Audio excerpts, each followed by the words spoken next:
Well, here we are on a Monday afternoon, and Pat McCart is looking healthy and fit and hale from what I can see of him. Are you, Pat? Are you feeling well today? Definitely, Jude.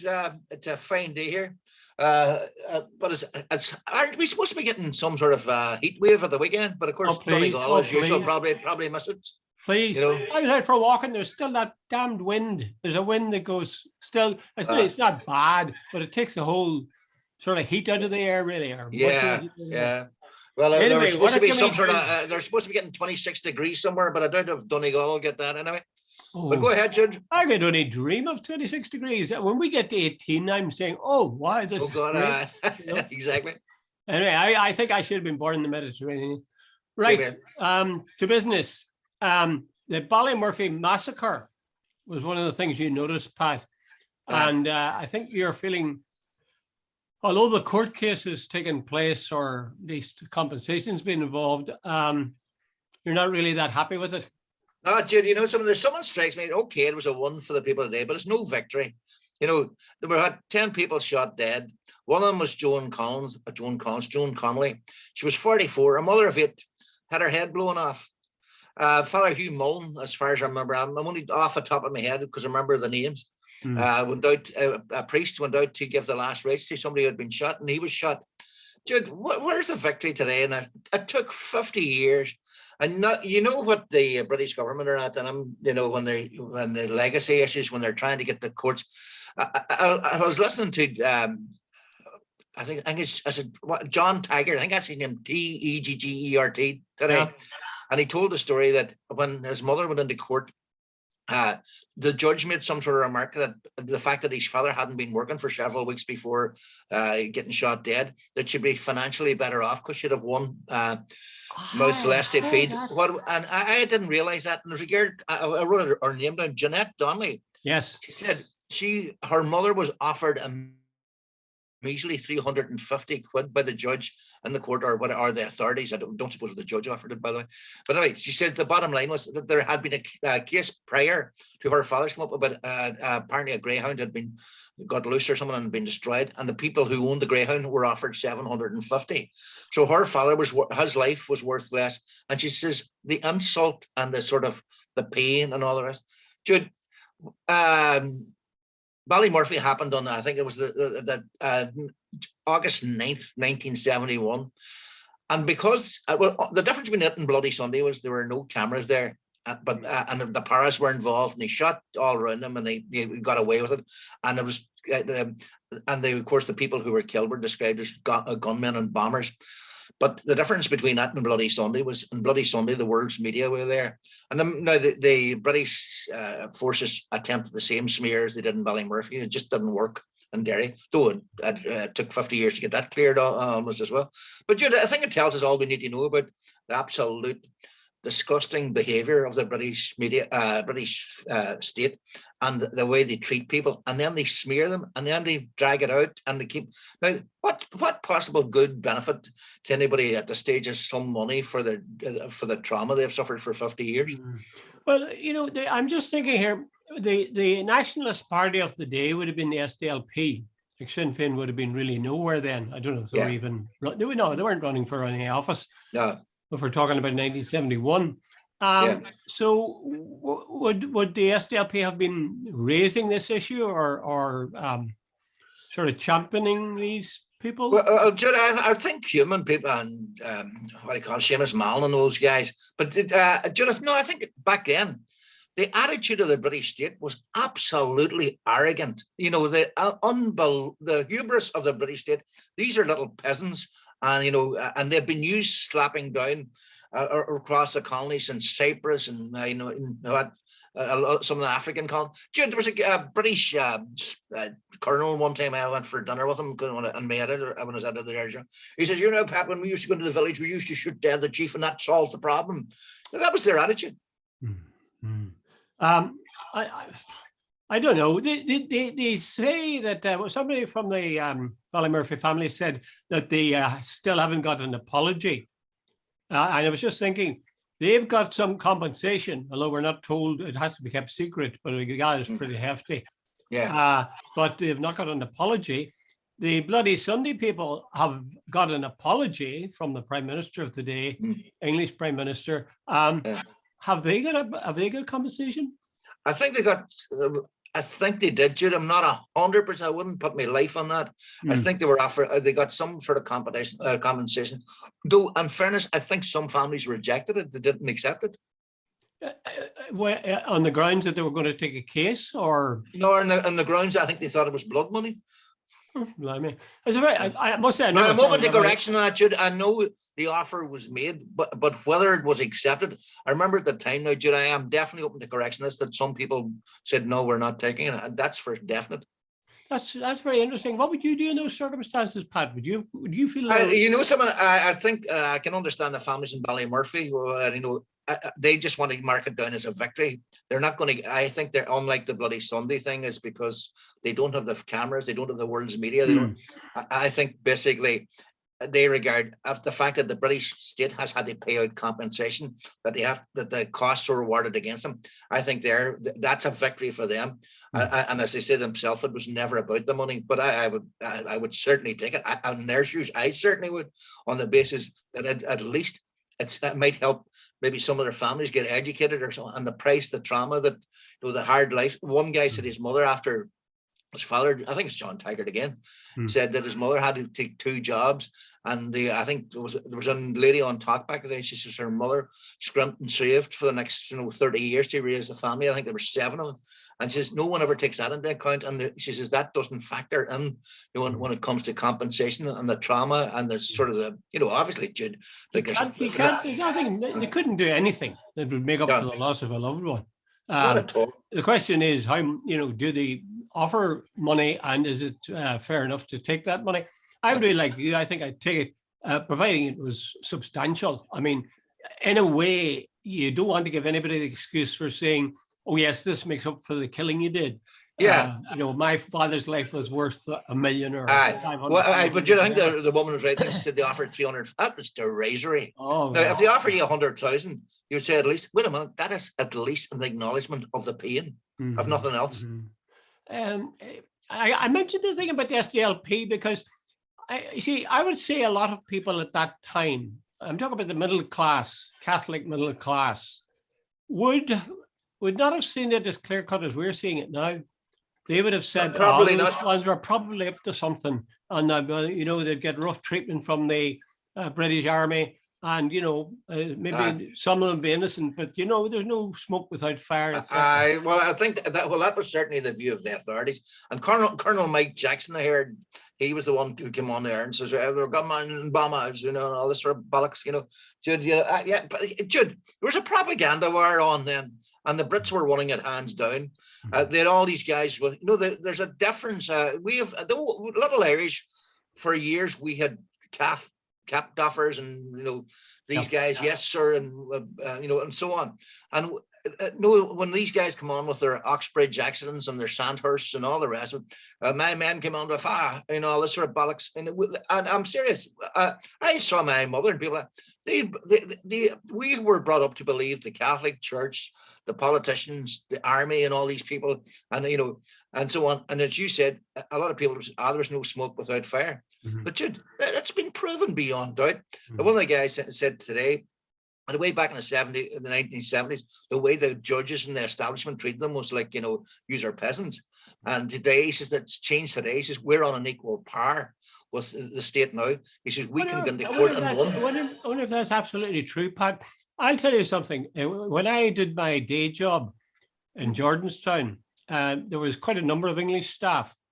And when they would speak at a meeting, their whatever they said in an English accent had more impact than somebody speaking on a local accent.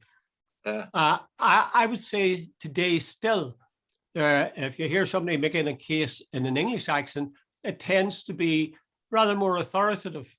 At least people receive it as being more authoritative than if it was made in a local accent. I don't think we're quite caught up yet. Well, hey, we're on the island of Ireland as a whole. There's about 6.5 million. Yeah. In total, there's 60 million. They've been here for 800 years. They've tried to rule over us for 800 years. And there is, there's always going to be that thing, deference, and sort of looking up to authority. Isn't it awful? Of course it's awful. By the way, Jude, I don't buy it. See, the day of just because somebody's going to, I am long past that. I would tend to be the same, but I'd be afraid of overreacting. But it is a fact that when they speak in an English accent, it somehow comes out sounding more respectable.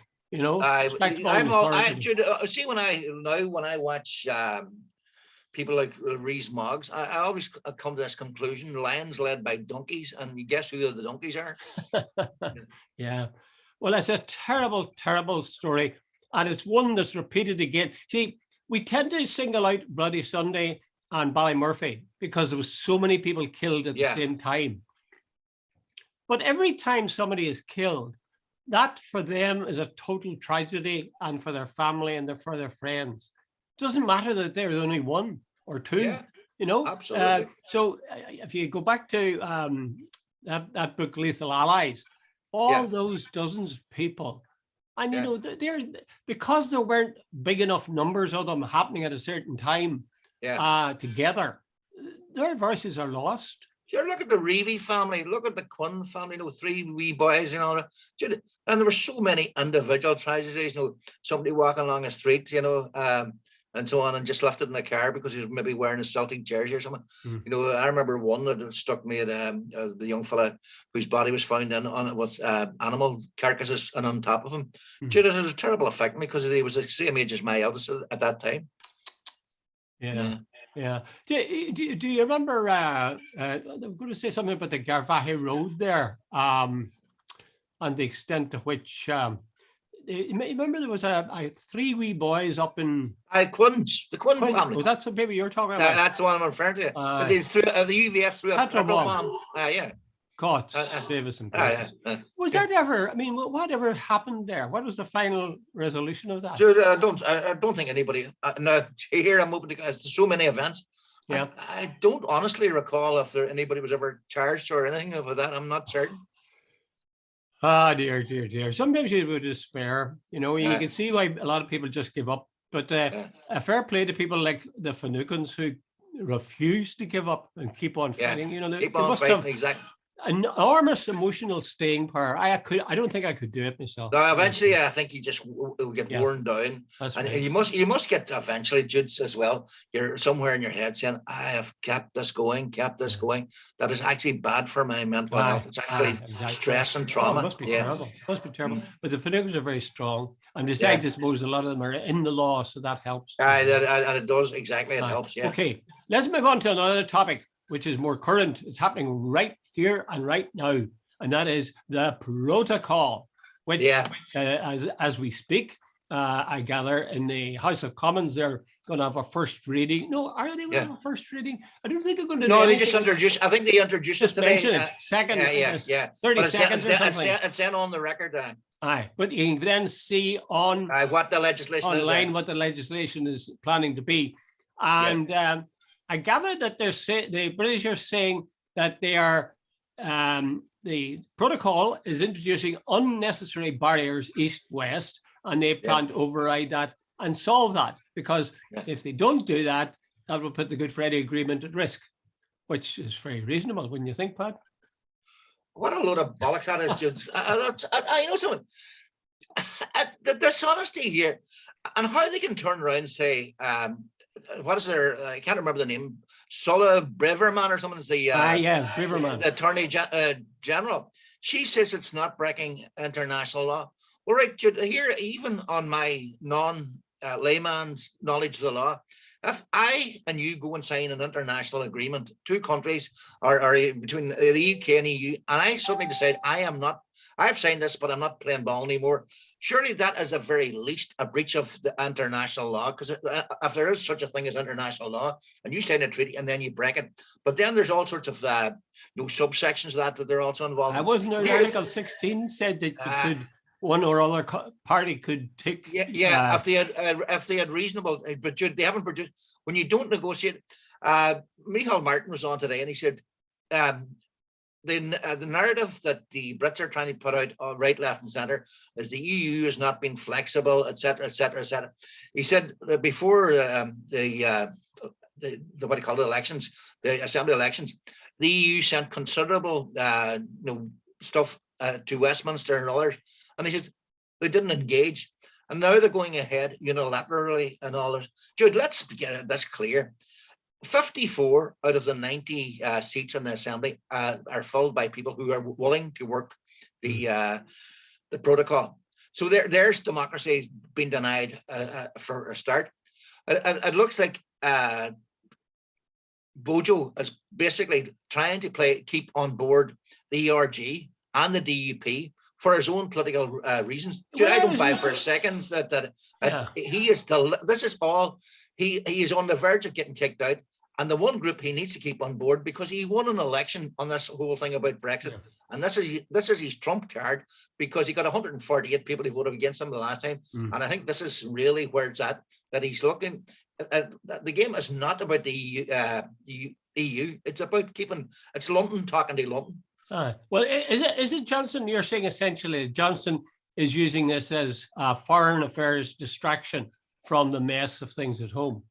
That's what would be my opinion, most certainly. I mean, it doesn't depend on the DUP anymore. As no, but there's if you listen to some of the Ben Habib and all those old right wing guys, the UK and all this sort of this sort of right wing rump that there was one guy, I can't remember his name last week, old fogey Tory, said if it's not good enough for the DUP, it's not good enough for me.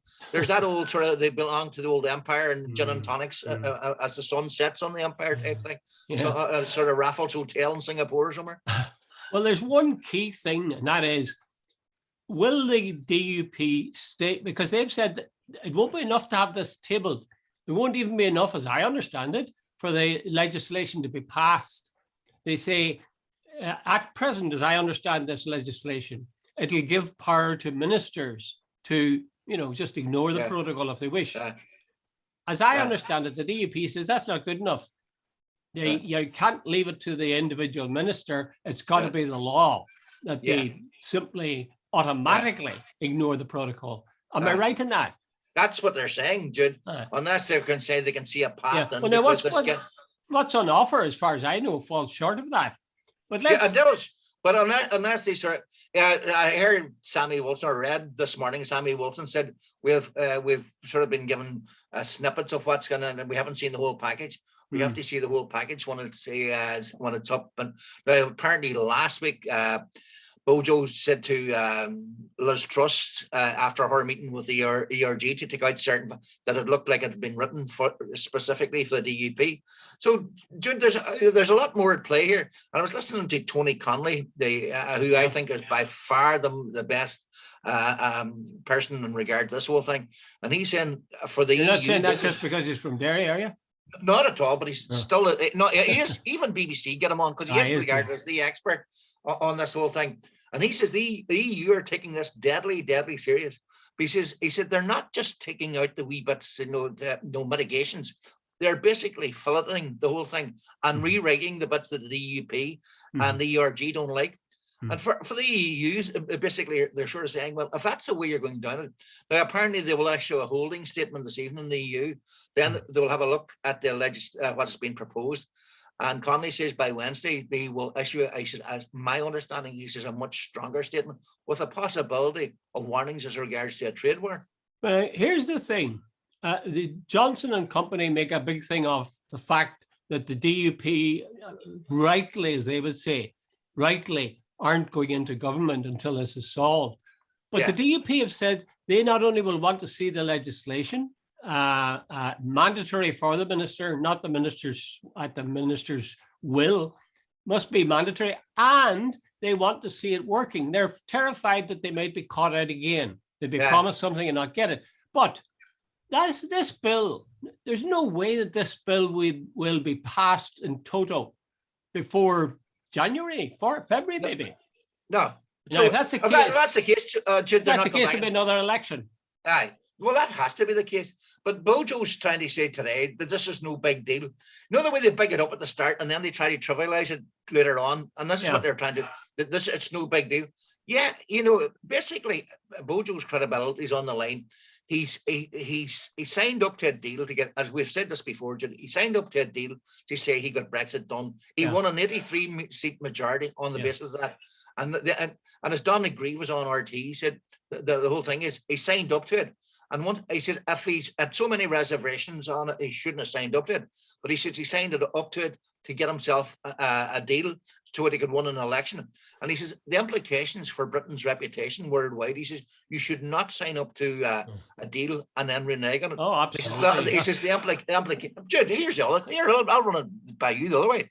Jude, would you believe Boris Johnson now if he signed up to another deal? Not if you were the EU, like I think you have to say I'd automatically place a not into anything he said. Whatever he says, almost certainly the opposite will be the case. But Pat, I'm concerned because if the DUP wait, why would the DUP let things go? They've made it such a situation that they have to see the act in operation, right? The flouting of the protocol in operation, and that won't happen within the next 24 weeks. If it doesn't happen within the next 24 weeks, there has to be another election. Jude, why would the DUP, do the DUP seriously think that they're going to do better in the next election? I cannot believe that. Because Jude, have you ever seen somebody starting painting at the door and paint themselves over into the corner and they can't walk out? That's exactly what the DUP have done. And I think you're 100% right now. Unless they can use weasel words to get themselves out of it some way. They have basically said, we will not accept words, we will accept action. There is no way Boris can put it, and apparently as well, I know those 148 people who voted against him last time, they will, and maybe others who are, the old type who are concerned about Britain's integrity in the world stage. How many more will say, wait a minute, and then of course, Jude, if it goes to the House of Lords, how many there will block it as well? That's so right. There's all sorts of, so it could be a year before this is ready to roll. And by the way, there'll be an election. They're talking about dual control. In other words, not only north, south, but east, west. Right. Apparently, now, Jude, I'm open to correction, but there's something like it.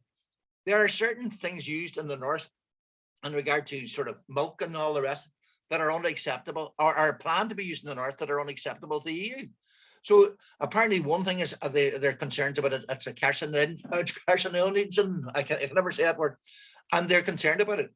So there's a way, I think it's 800,000 litres of milk go north and south each day. If the EU say, wait a minute, we are not accepting British standards in regard to milk production coming across, a lot of milk producers in the north will suddenly find themselves in deep doo-doo.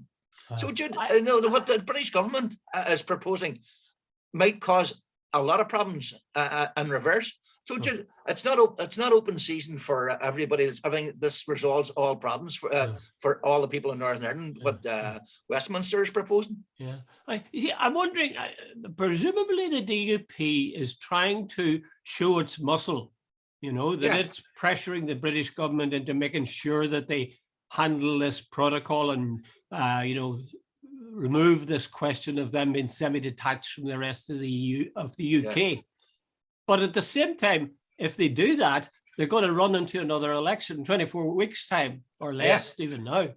And it's very hard for me to believe that they're going to get more seats or more people will vote for them, because Alliance will be furious with them. SDLP will be furious with them. Sinn Féin will certainly be furious with them. So I just don't really see it. I'm wondering what their thinking is.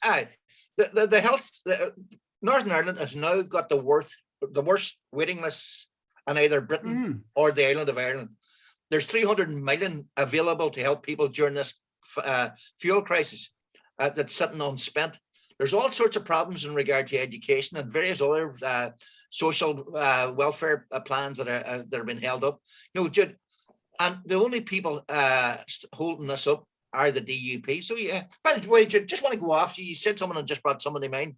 On Friday last, the BBC announced that they would not be covering live the Belfast 12th of July. And I have a stationary exercise bike, and I usually listen to BBC's Radio Ulster at about 4:30. And Tom Elliott he came out with this absolutely absurd thing. He said, this is evidence of the bias of the BBC against the unionist people. And he came out with this classic. He says, the fact that they're still covering GAA matches proves the point.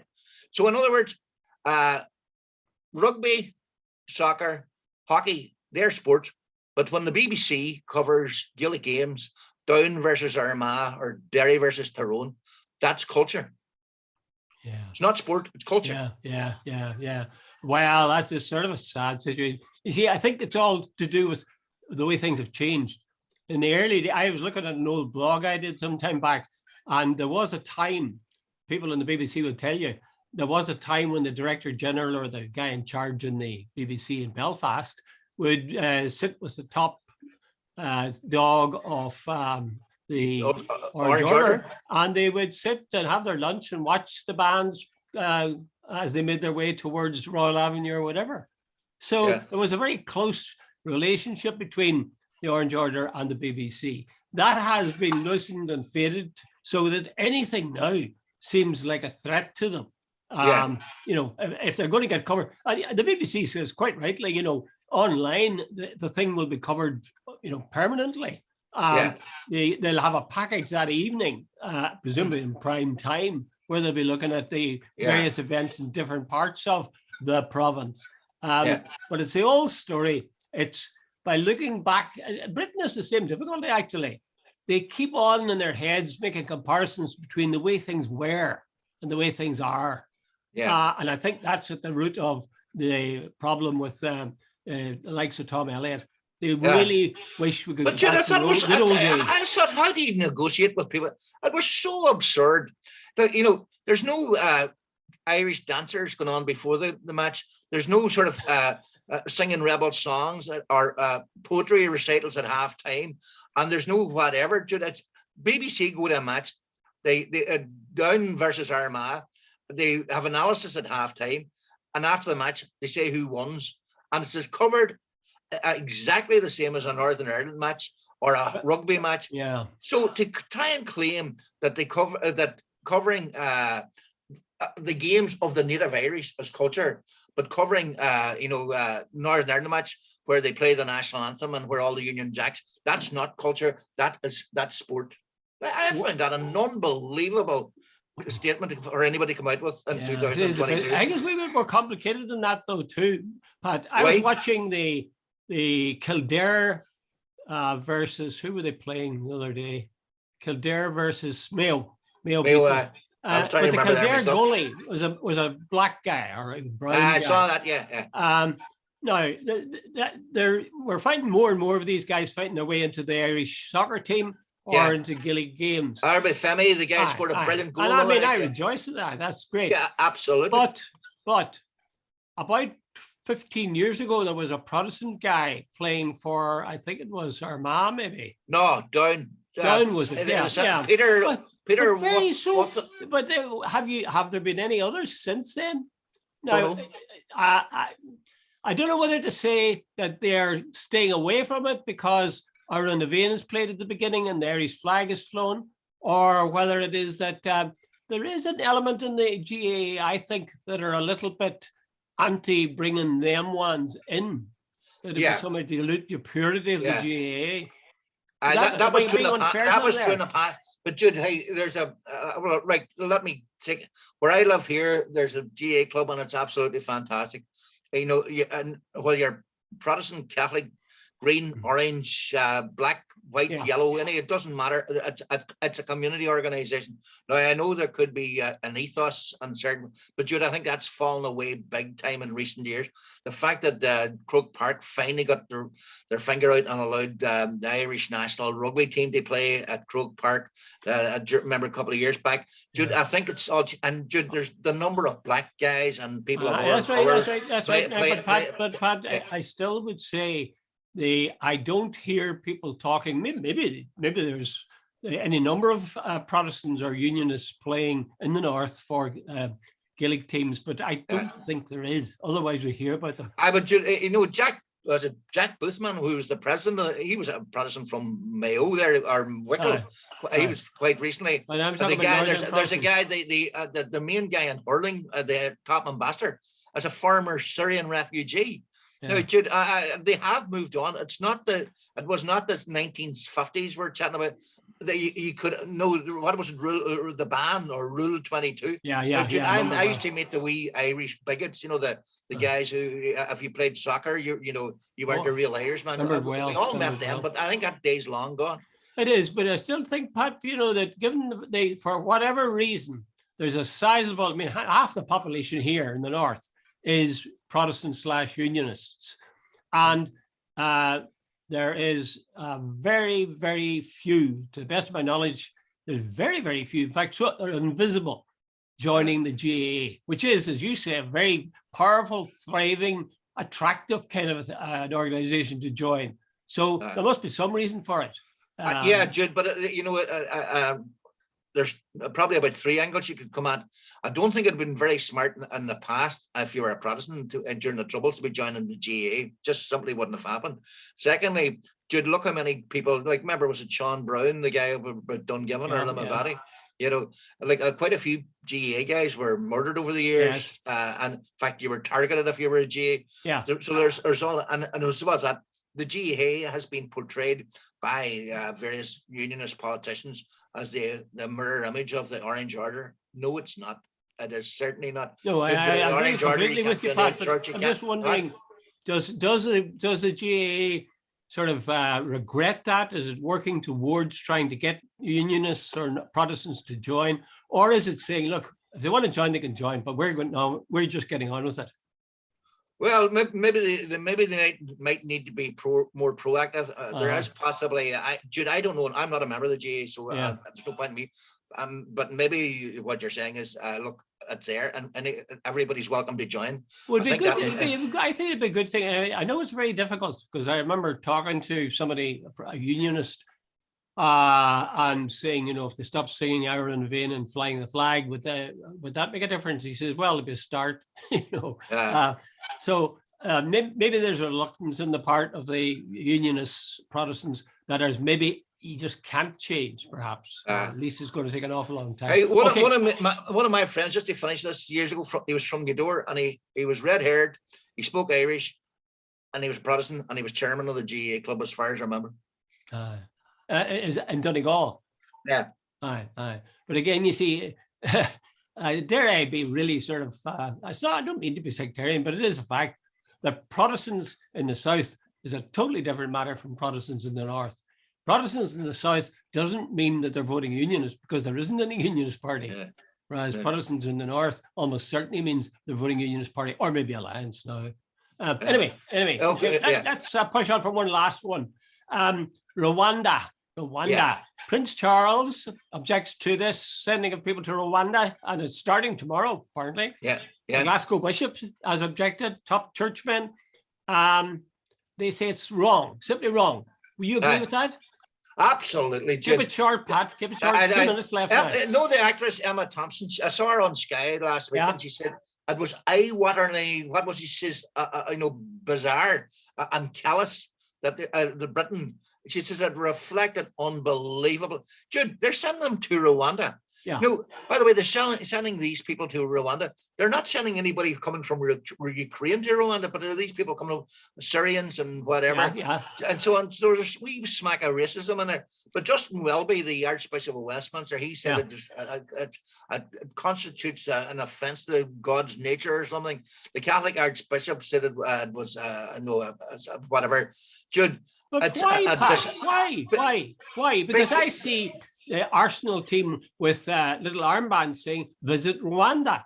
Now, I'm assuming Rwanda, I know it had a terrible reputation about 10, 15 years ago, but so did, 30 years ago, the North of Ireland had a very bad reputation, but it's not a totally different. But the old thing about any thing was when somebody, there was supposed to be asylum. There was it was a Christian thing to do, people running away from troubles and so on. The decent thing. So somebody arrives traumatized from maybe the father or mother being shot dead, the bomb's been dropped off. And Syria, I met quite a few Syrian refugees and Derry, and quite a few of them are still traumatized. So we put them on a plane and send them on to Rwanda, a country where they have zero connection. Different culture, different even color of skin, different. Mind you, England would be a different culture to different color of skin as well. Well, not Jude. At least they got as far as Britain, and so on. Jude, Rwanda has zero track record of looking after asylum seekers. Britain is paying them 150 million. Their human rights records up until now is Pretty Patel tried to say it's one of the safest countries in the world. Check out its human rights records. It's far from it. It's very dodgy. Final question, because we've got 5 seconds left. Do you think they'll actually send people to Rwanda starting tomorrow? I think they'll go for it, yeah. I don't think they will. I think there'll be too much pressure. If they do, they'll be sent back or something. They'll do something. Yeah. Well, Prince Charles saying it was an appalling thing to do. I think, that's the moral argument, the soft part. I know. But Prince Charles is looking after his end of things rather than anything else. Anyway, Pat, it's a joy to see you again. And All the best, glad Jude. the weather is good in Donegal. And the weather's not too bad here either. But it's still not really summer, and I'm getting fed up. No, but you had a jacket on you before we started, so that tells you. I know, but I thought people would see. I want people to see my